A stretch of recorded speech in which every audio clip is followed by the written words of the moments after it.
Good morning, everyone. Welcome to our Parenting Caregiver Corner, where I'm going to be touching upon hot topics or answering your burning questions. So please don't forget to send us any questions that you have. Today, we are continuing our conversation about early learning. Okay, so you see the title, a phrase that you might be very familiar with.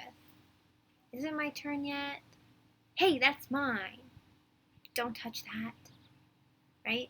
Taking turns. What a difficult task for our little ones. Let's start this conversation with a quick overview of their development. So, Caring for Kids by Canadian Pediatric Society explains that at the tender age of 2, most children are starting to play alongside other children.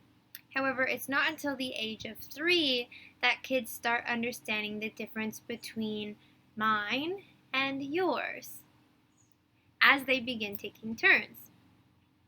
This is an emerging ability and may not start this early for some children. Then, it's not until their 4th year of age that most children begin to cooperate with other children and negotiate solutions to conflicts, such as wanting to share the same toy or wanting the same toy, not always sharing. So it's important to remember that in the early years of our children's lives, their brains are constantly at work. All of their experiences shape the development of various cognitive abilities that help them in taking turns. So 0to3.org explains that self-control, so the ability to stop ourselves from snapping a toy away from a peer, doesn't really start to develop until 3.5 to 4 years of age. However, as mentioned in their articles, you don't have to wait until your child is 3+ years to teach them how to share, or at least start that conversation about sharing. So I'm going to offer some tips for helping children learn how to share. Number 1, model how to take turns. So you can model turn taking at any part of your day. Perhaps you each take a turn placing a block on a tower. Or maybe you each take a turn putting a toy away. Maybe you take turns flipping the page of a book at bedtime. Through these interactions, your child will experience sharing as a part of a positive, loving relationship, setting the stage for turn taking and other relationships as well. And you really want to model this out loud. So saying things like, okay, it's Tommy's turn. Okay, now it's Mommy's turn, right? Number 2, before a friend comes over, let your child choose and put away just a few special toys that they do not want to or have to share with their friend. But you have to be clear about your intentions that when the friend comes over, your child is expected to take turns, and then demonstrate what a turn might look like if you play with only dinosaurs, right? If you only have one dinosaur toy, what is sharing going to look like? Number 3, encourage children by thinking out loud. So for example, I really liked it when you gave your brother that toy today. That was a very nice way to take turns. Number 4, offer hands-on support. It can be hard for children to take turns, and we can't expect them to learn this skill without hiccups. As they pick up the skill, be sure to offer them coping strategies. Offer them another toy when they are taking turns, and be sure that you are keeping note of the amount of time each child gets to play with the toy.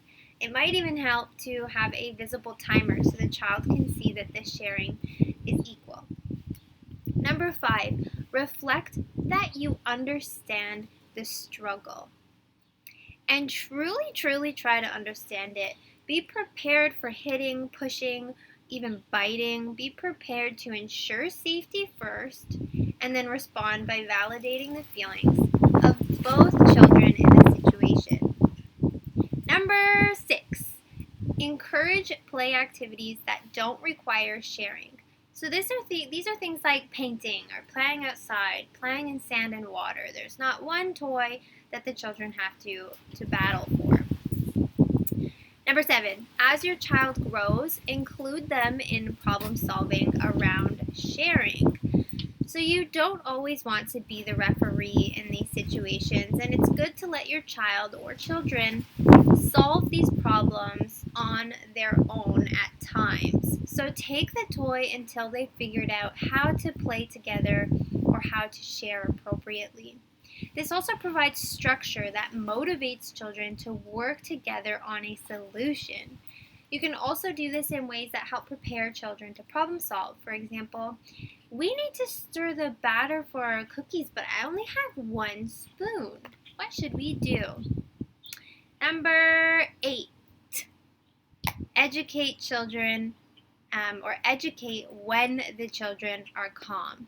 So this last piece of advice here is to just remind you that in the heat of the moment, the child won't be able to hear your rationalization, right? They're way too focused on the toy at hand. They're not going to hear you telling them to slow down, take some deep breaths, let's share, right? So we're wanting to practice these skills when the child is calm so that they have it in their toolbox for the next time that they need it. To find out more about taking turns or sharing, leave a comment below with any questions, and I will address them in future weeks. It's your turn now. Bye for now.